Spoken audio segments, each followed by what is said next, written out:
What's going on, guys? Ted from Immersion here. It's time for what's going to be an extremely short D&D weekly update. There actually hasn't been a lot of stuff going on, so stay tuned. I'll tell you what has happened in the past week.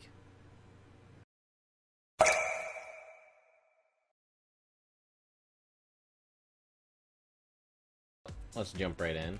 I'm not going to watch this video, because I already watched it. But Anderson Cooper was on Stephen Colbert's show, and he just talked about how much he loves Dungeons and Dragons. So, that's that.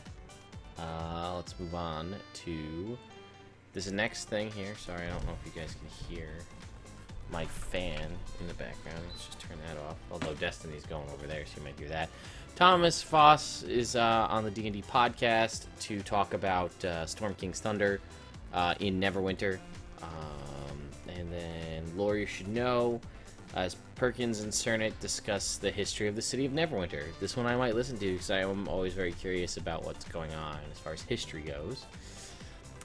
They showed a preview of the Thri-Keen miniature that will be in the Icons of the Realm. I'm doing it... Oh, no, I am. Okay, by the Icons of the Realm Storm King's Thunder miniature boxes here. From the side, it looks like we can see a storm giant, perhaps a fire giant, a Thri-Keen. And that just looks kind of like maybe a human NPC. But these figures will launch on September 21st, 2016, so not that far away, just a little under a month. I will be doing an unboxing. I'll be buying a brick of 8, so we'll see how many I can get and what I can get out of that. Although I might not be doing that as much because you can kind of see right here my 3D printer is lit up and I'm in the process of printing minis, so we'll see how that goes. Again, just another reminder, November 15th,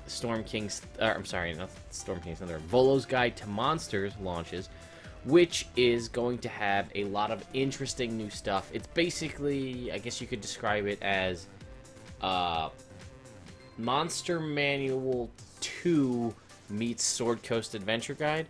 So by that I mean new creatures, but also new character things that you can play as. So dive deep into the story behind D&D's most popular and iconic monsters, including Beholders, Mind Flayers, Yuan-Ti, as well as Orcs, Gnolls, and Kobolds. Gain access to rules and stories for dozens of monsters new to 5th edition Dungeons & Dragons, such as the Frog-Hemoth, the Nyagi, and the Varaguli. I guess, or I think that's how I've always pronounced it, but I don't think that's actually how you do. These are old monsters. I'm going to call it Baraguli because I like calling it that, but it's an old favorite of mine from back in the day. It's basically a winged head. It's like an orange demon-mouthed head with wings, and when it bites people, they slowly start to deteriorate. They lose all of their hair, and basically, if you don't cure it, their head pops off, and they become one. The Frog-Hemoth is a giant frog monster. It's terrifying. I can't wait, because I've alluded to it in one of my ongoing campaigns with a homebrew Frog-Hemoth. Now we can get the official. And then open up to new race options, including Goblin, Orc, and Furbolg. So this, based on that, open up new race options. So my assumption is that is playable PC information for Goblins, Orcs, and Furbolgs as player characters. I could be wrong, but that's how I'm reading it. Also, earlier in the year, there was a tweet by Chris Perkins where someone said, what would you think about a catfolk race? How would be the best way to do it? And he said, wait till November. This is coming out in November, so I'm assuming, that we'll get catfolk or something similar. They showed yakfolk as an enemy creature in Storm King's Thunder, which I have right over here. Which we'll talk about this in just a little sec. The esteemed lore master Volothem Gedarm is back, and he's written a fantastical dissertation covering some of the most iconic monsters in the Forgotten Realms. Unfortunately, the sage of Shadowdale himself, Alminster, doesn't believe Volo gets some of the important details quite right.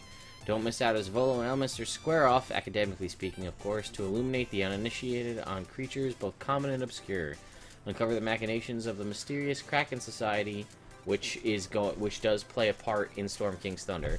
What is the bizarre origin? The origin of the bizarre Frog-Hemoth, or how to avoid participating in the ghastly reproductive system of the grotesque, as I already described.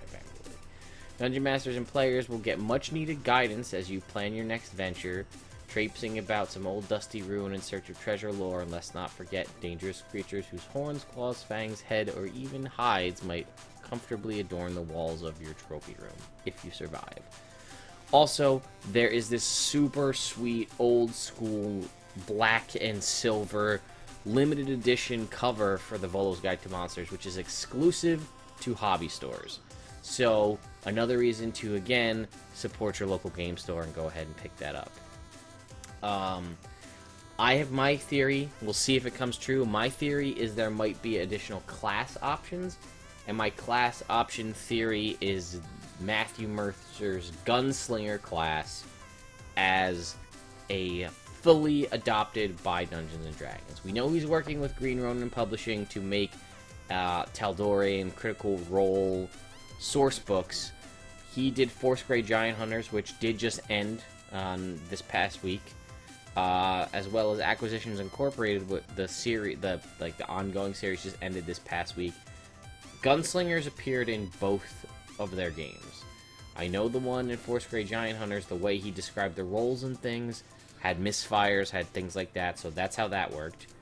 I know in Acquisitions Incorporated, the way Patrick Rothfuss alluded to it as well, it sounds like they're both Matthew Mercer's, his Gunslinger variety. So my theory, that it will arrive as an official fighter archetype in Volo's Guide to Monsters. I could be wrong, but it'd be cool if I was right. Lastly, Storm King's Thunder. It's out. Here it is. I have a copy. It technically does not launch until September 6th. However, Wizards Play Network stores, which is any kind of local store, hobby store, that basically, in all intents and purposes, supports Magic the Gathering tournaments as well as Dungeons & Dragons and these kind of books, get their books around 11 to 12 days early. So, you could probably buy this on Amazon and get yourself a $10 to $15 discount depending on what book you're looking for. But you gotta wait an extra 2 weeks and people could already be playing this, using the information from it in their campaigns. So it's really a convenience having it shipped to your door at possibly a cheaper price versus getting it early. For someone like me, who does videos on these kinds of things, getting access to these things first and early is beneficial to me.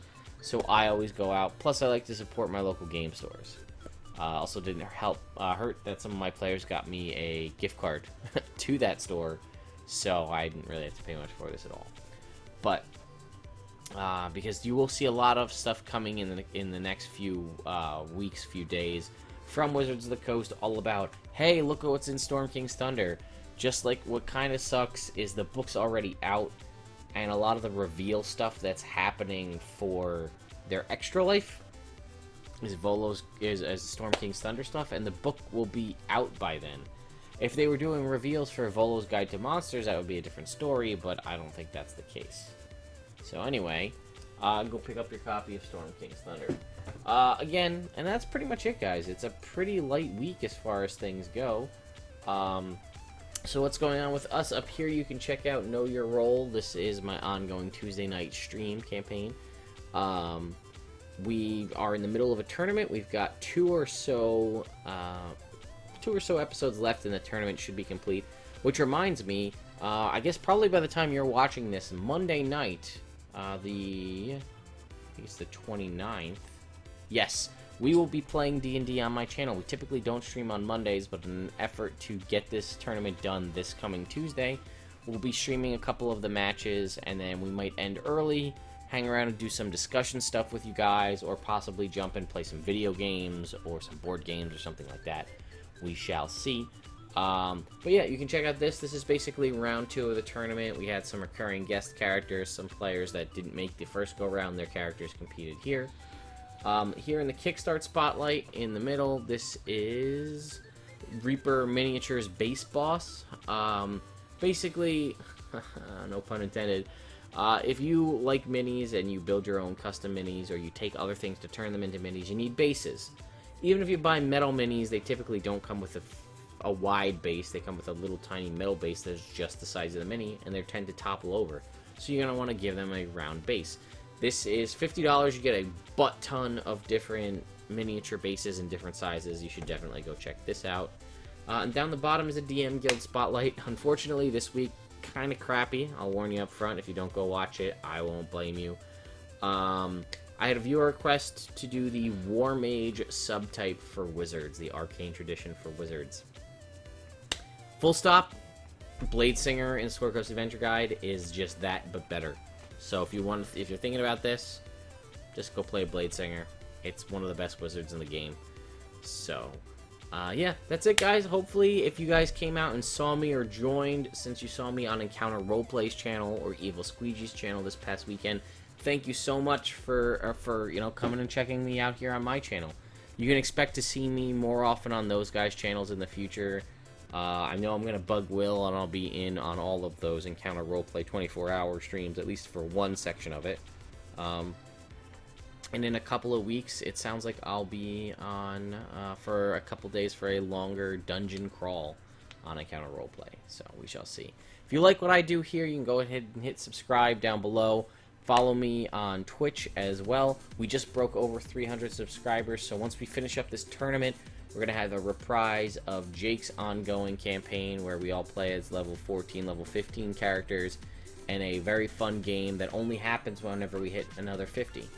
And we're also going to be doing a battle royale between the main cast in a very custom arena of mine and possibly your guys' design in a very Hunger Games style scenario. So if you like the idea of that, make sure you keep an eye on all of our social media and follow me on Twitch to see when it goes live. So, anyway guys, hope you have a great week, and I'll see you next time.